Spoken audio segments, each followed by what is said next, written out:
আসসালামু আলাইকুম। এটা যেটা দেখাচ্ছি সেটা হচ্ছে একটা পেঁপে গাছ। কিন্তু এই পেঁপে গাছটা আমি এর আগে একটা ভিডিওতে দেখাইছিলাম যে আমি পেঁপে গাছের একটা হলো আমার পেঁপে গাছের ৬টা পেঁপে গাছ আর কি ভেঙে গেছিল মাথা। সেখান থেকে সাইড দিয়ে যে কুশিগুলো বের হয়েছিল সেটাতে আমি একটা কলম করছি। সেই কলম থেকে এই একটা গাছ আর কি কলমের গাছটা বেঁচে গিয়েছিল। তো সেইটা আমি এখানে কাটিং করে লাগাই দিছি। এই যে সেটা এখানে লাগাই দেওয়া হয়েছে।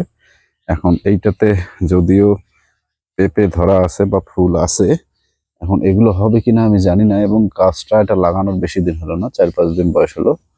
এখন দেখা যাক, গাছটা এখনো তো তরতাজা আছে, এটা দেখি কি হয়।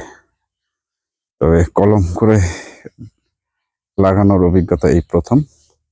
এটা খুব যত্ন সহকারে এটার কাজ করতেছি। এই জন্য গাছটাকে সামনে রাখা হয়েছে, যাতে সবসময় এটাকে একটু দেখাশোনার মধ্যে রাখা যায়। তো ঠিক আছে, এর টাইম টু টাইম এটার কি হয় না হয় বা এটার থেকে কি রেজাল্ট আসে না আসে, এটা আমি পরবর্তীতে আপনাদের সঙ্গে শেয়ার করব। ধন্যবাদ সকলকে, ভালো থাকবেন। আসসালামু আলাইকুম।